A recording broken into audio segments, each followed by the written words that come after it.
Allahu Akbar. Allahu Akbar. Allahu Akbar. Allahu Akbar. Allahu Akbar. Allahu Akbar. Allahu Akbar. Allahu Akbar. Allahu Akbar. Allahu Akbar kabir. Walhamdulillahi katsir. Wa subhanallahi bukratan wa asila. Alhamdulillahilladzi ja'ala hada yawma idin fis-salat wa harama alaihi ihsyan. Ahmadu wa syuruhu ala kamal ihsan wa huwa dzul jalali wal ikram. Wa as'aluhu hidayah wa taufiq ala ihyani dinil Islam. Asyhadu an la ilaha illallah wahdahu la syarika lahu wa asyhadu anna Muhammadan abduhu wa rasuluhu la nabiyya ba'dahu. Allahumma shalli wa sallim wa barik ala sayyidina Muhammadin wa ala alihi wa ashabihi wa man tabi'ahum bi ihsanin ila yaumil qiyamah. Subhanaka la ilma lana illa ma 'allamtana innaka antal alimul hakim wa tub 'alaina innaka antat tawwabur rahim wa la haula wa la quwwata illa billahil 'azim. Amma ba'd. Allah Ta'ala fil Qur'anil Karim, a'udzu billahi minasyaitonir rajim. Bismillahirrahmanirrahim. Ya ayyuhalladzina amanu taqullaha haqqa tuqatih wa la tamutunna illa wa antum muslimun. Wa qala Nabi Muhammad sallallahu alaihi wasallam, ittaqillaha haitsu kunta wa atbi sayyi'al hasanatan tamhuha wa khuluqin nas bi khuluqin hasan. Shadaqallahul azim. Wa balagha rasul habibul karim wa nahnu ala zalika minasyahidin wasyakirin walhamdulillahi rabbil alamin. Hadirin jamaah salat Idul Adha yang berbahagia, segala puji dan syukur kita panjatkan kehadirat Allahu Jalla Jalaluhu wa Ta'ala wal Azamah. Sholawat berserta salam tak lupa dan tak henti-hentinya kita limpahkan untuk junjungan kita yang tercinta, baginda besar, nabiyuna wa syafi'una wa habibuna wa maulana Muhammad sallallahu alaihi wasallam beserta keluarga, sahabat-sahabatnya dan pengikut-pengikutnya yang setia sampai akhir zaman. Alhamdulillah, pada kesempatan di hari raya yang berbahagia ini Allah Subhanahu wa Ta'ala masih limpahkan kita nikmat yang begitu luar biasa besarnya kepada kita, yang insya Allah yang tidak pernah kita lupa, yaitu nikmat iman, nikmat Islam, nikmat sehat dan nikmat panjang umur. Dan alhamdulillah pada kesempatan di hari yang berbahagia ini juga Allah Subhanahu wa Ta'ala masih izinkan kita untuk bisa berkumpul bersama di tempat yang Allah muliakan dalam rangka menunaikan sholat Idul Adha yang insya Allah selalu mendapat ridho, rahmat, ampunan dan berkahnya daripada Allah Subhanahu wa Ta'ala. Sebelumnya Al-Fakir ingin mewasiatkan kepada hadir dan juga kepada diri saya sendiri, marilah sama-sama selalu kita meningkatkan iman dan takwa kita kepada Allah Subhanahu wa Ta'ala. Karena iman dan takwa inilah yang kita bawa kepada Allah Subhanahu wa Ta'ala. Iman dan takwa inilah sebagai bekal menghadap kita kepada Allah Subhanahu wa Ta'ala. Iman dan takwa inilah kita bawa untuk mengarungi kehidupan di dunia ini menuju akhirat nanti. Alhamdulillah, hari ini kita masih bisa berkumpul, masih mendapatkan izin daripada Allah Subhanahu wa Ta'ala. Sebelumnya kemarin sudah luar biasa kita untuk ibadah saja hampir sholat di masjid rata-rata semuanya dibatasi. Bahkan sholat 5 waktu berjamaah pun sulit. Bahkan hari raya sebagian ada yang menyelenggarakan, ada juga yang tidak sulit. Ini adalah ujian dari Allah Subhanahu wa Ta'ala, yang mana kita dihadapi oleh wabah virus COVID-19 yang memang sangat-sangat betul-betul ujian bagi kita. Namun saudara, hari raya ini beda dengan tahun-tahun sebelumnya. Mungkin mungkin berbeda ratusan tahun yang lalu. Karena sebelumnya saudara, kita bisa seperti biasa. Akan tetapi tahun ini kita dihantui dan kita harus betul-betul menjaga daripada prosedur atau protokol kesehatan. Karena memang tujuan agama adalah menjaga jiwa. Darul mafasid muqaddamun alal jalbil masalih. Yang kaidah ini kita kenal saudara, menjaga jiwa, menolak kemudaratan lebih diutamakan, yaitu mengerjakan kebaikan.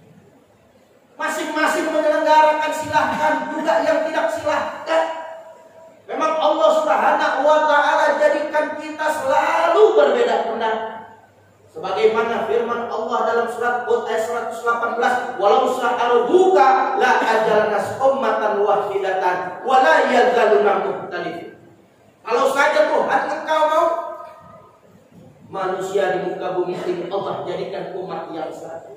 Bisa Allah jadikan Islam seluruhnya mazhab yang satu, aliran yang satu, paham yang satu, akan senantiasa Allah jadikan kita berbeda pendapat. Namun Rasulullah sampaikan ikhtilaf umat rahmat, perbedaan di antara kita adalah rahmat untuk kita saling sayang menyayangi, untuk kita saling harga dan menghargai saudara. Kewajiban kita hari ini, di antara kewajiban kita rukun Islam yang 5.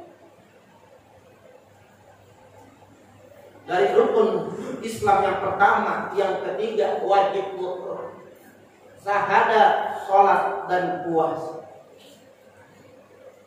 Rukun Islam yang keempat dan kelima adalah wajib bersama. Hari ini saudara adalah umat Islam sebagian kecil, 1.000 atau 10.000 yang hanya bisa melaksanakan kewajiban. Karena memang kewajiban haji adalah wajib bersah.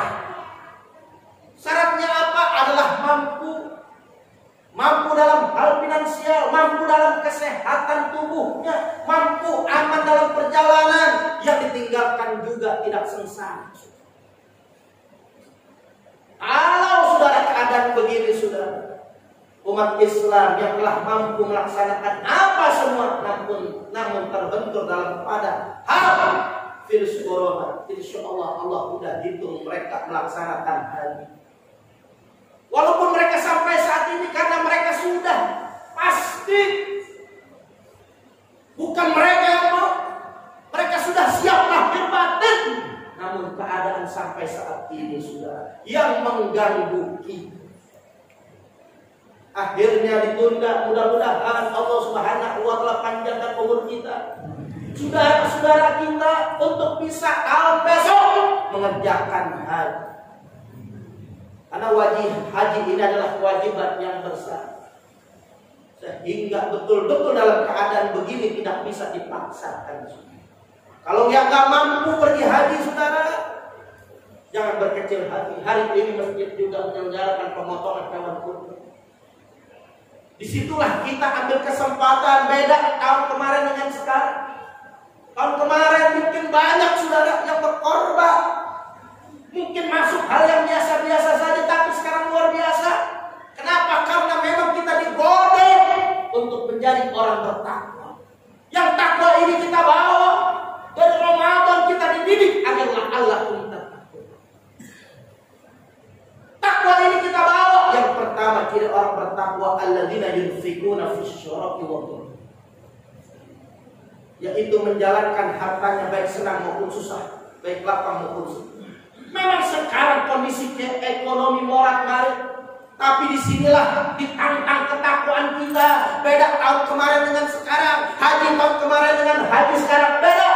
Inna izomal jaza maizomal bal. Besarnya pahala tergantung besarnya ujian. Makin Allah cinta hambanya, maka Allah akan uji. Apabila kita cinta, redo akan ujian Allah, maka Allah akan redo. Apabila kita murka, Allah pun akan murka.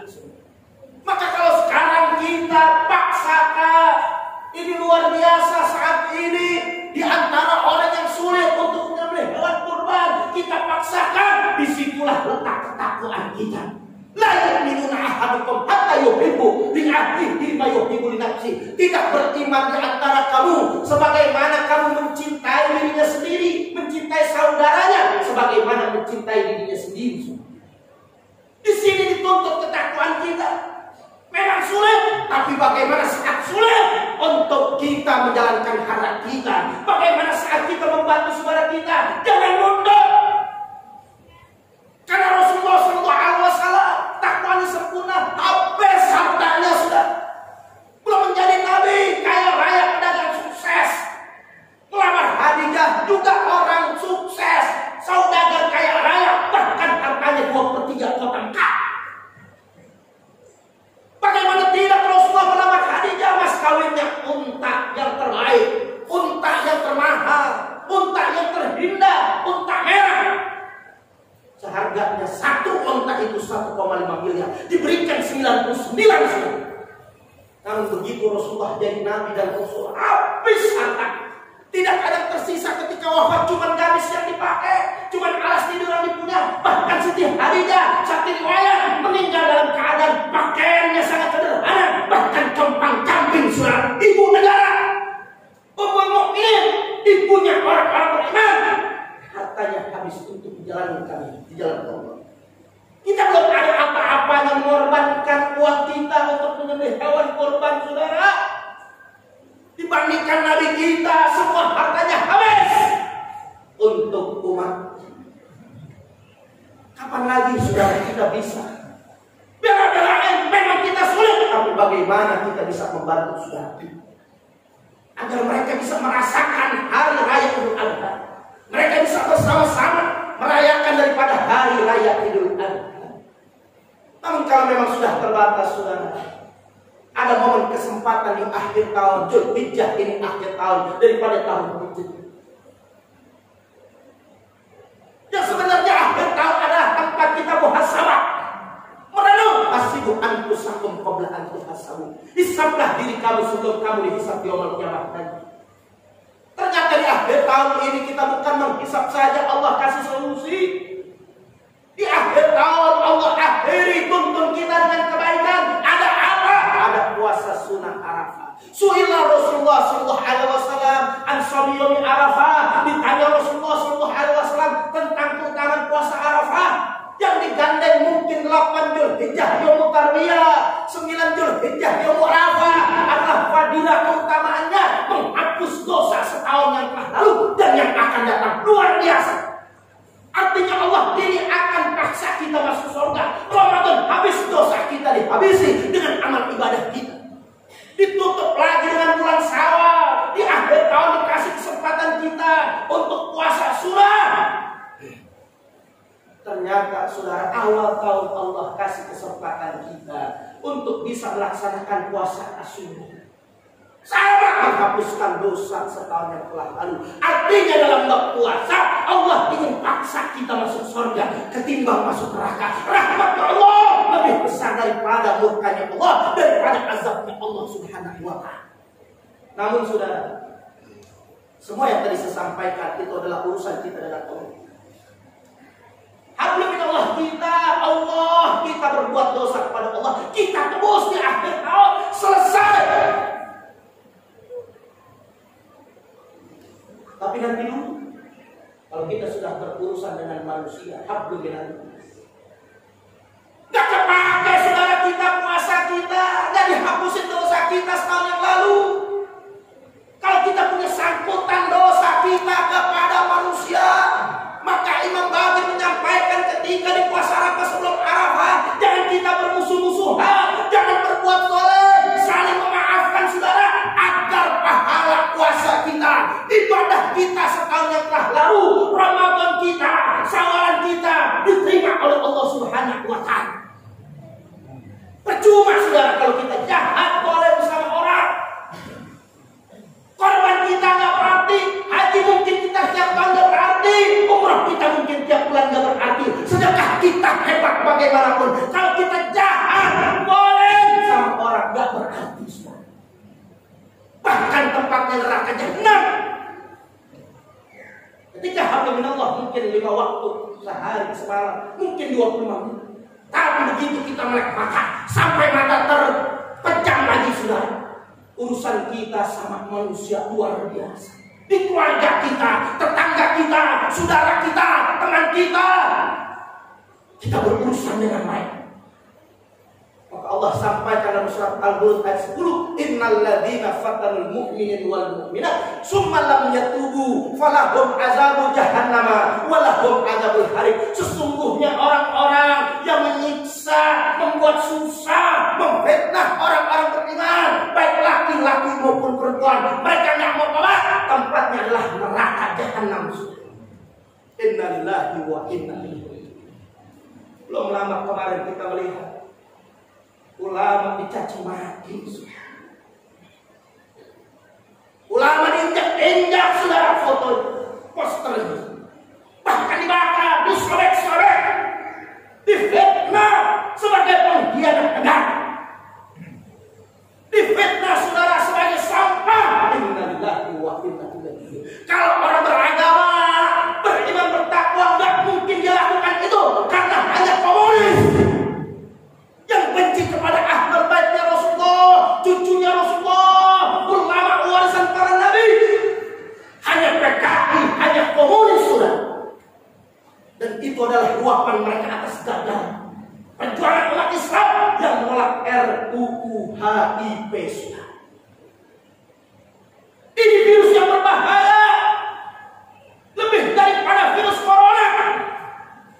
Kalau kita kena corona, saudara, itu adalah wabah bohong. Ketika umat Islam dapat wabah virus corona, matinya mati syahid di hadapan Allah Subhanahu wa taala.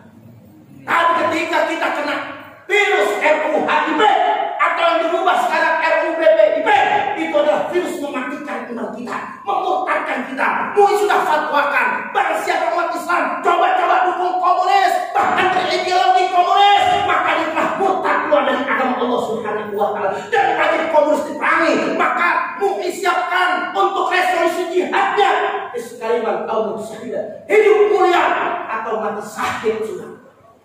Ini instruksi saudara untuk kita jihad berjuang di jalan Allah Subhanahu wa taala. Karena fasoli rabbika wanhar, maka silakan berkorbanlah. Korban di sini luas, bukan kita mengkorbankan daripada hewan kita. Bagaimana bukan kita menumpahkan darah, bukan hewan kita juga saudara. Akan tetapi kita siap berkorban dengan jiwa, diri kita, dengan raga kita, bahkan kalau perlu darah dan nyawa kita untuk melawan komunis sampai titik darah penghabisan saudara.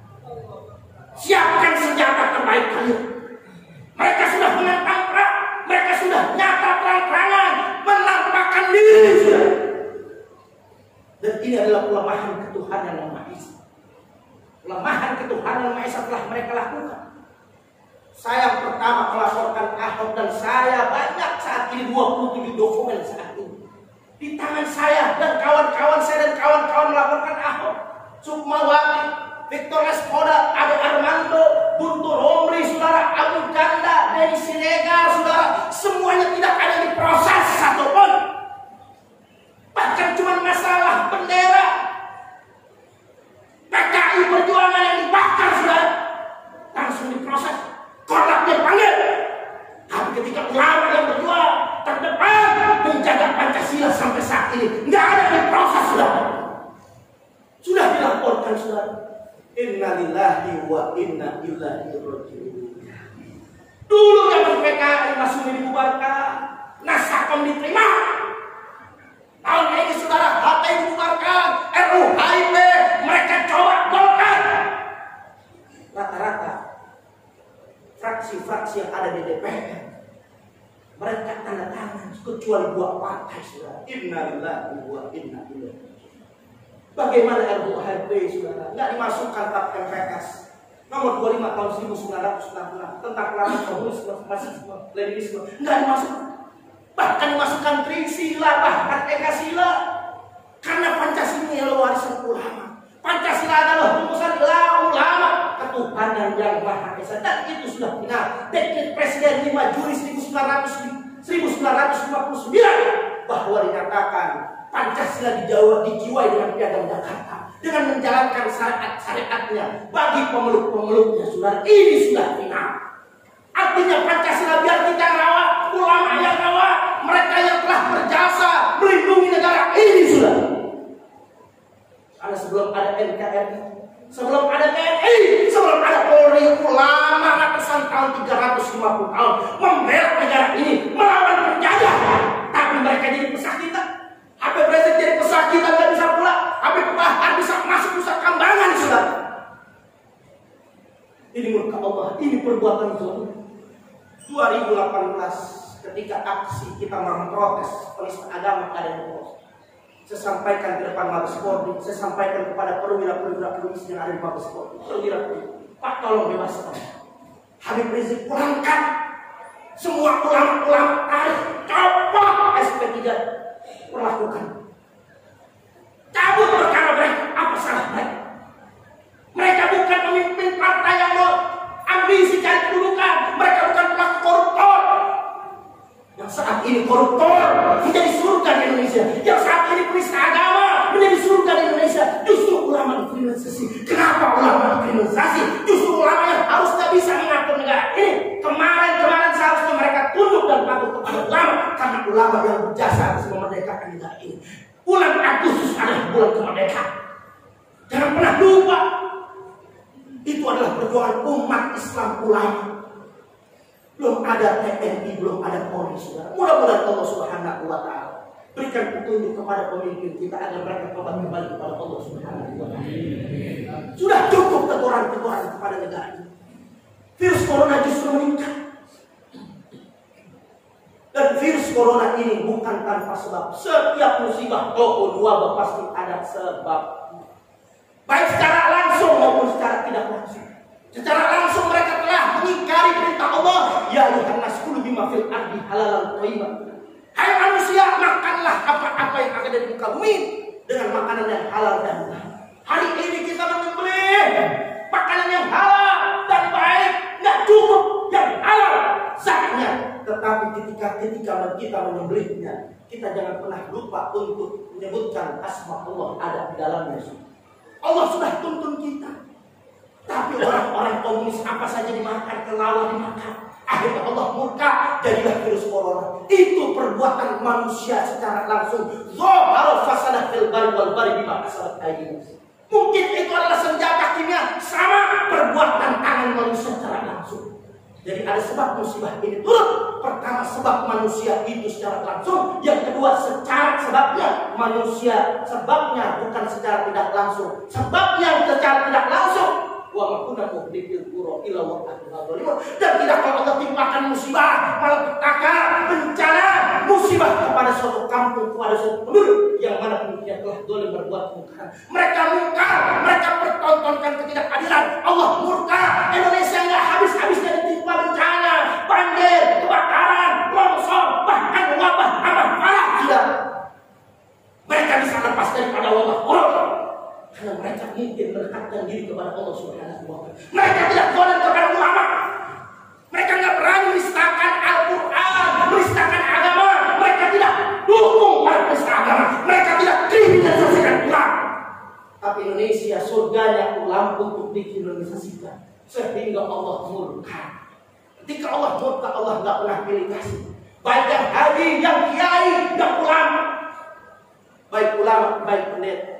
Baik anak-anak maupun dewasa, baik perempuan ataupun yang laki-laki, semuanya Allah timpakan kena musibah corona, musibah apapun Allah nggak pernah pandang dulu. Untuk itu introspeksi kita, tobatlah kita kepada Allah Subhanahu wa Ta'ala. Jangan lupa ada kesempatan di awal tahun tebus dosa-dosa kita, berhadapan dengan Allah Subhanahu wa Ta'ala.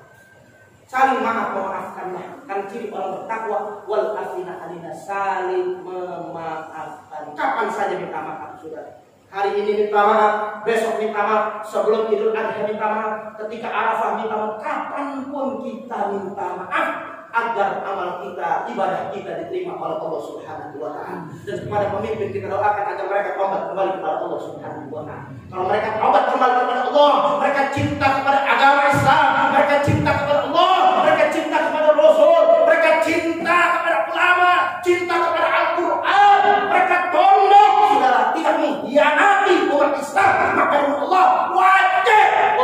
kita bela pemimpin kita, pejabat kita, pemerintah kita sampai titik darah penghabisan. Akan tetapi kalau mereka tidak mau tobat, saudara, mereka tambah gila, mereka gadaikan negara ini kepada asing dan asing kafir. Mereka bela komunis, mereka bela penista agama, mereka kriminalisasikan ulama. Maka demi Allah, jihad kita bukan di medsos lagi, saudara. Jihad kita bukan jihad konstitusional lagi. Jihad kita turun ke jalan, ikuti komando ulama sampai titik darah penghabisan, saudara. Barakallahu wa lakum bil Qur'anil azim. Wa nafa'ana wa iyyakum bil ayati wa dzikril hakim. Wa taqabbal minna minkum tilawatan innahu alim. Aqulu qawlan astaghfirullahaladzim wa lakum muslimin wal muslimat wal mu'minin wal mu'minat fastaghfiru innahu wal ghafurur rahim.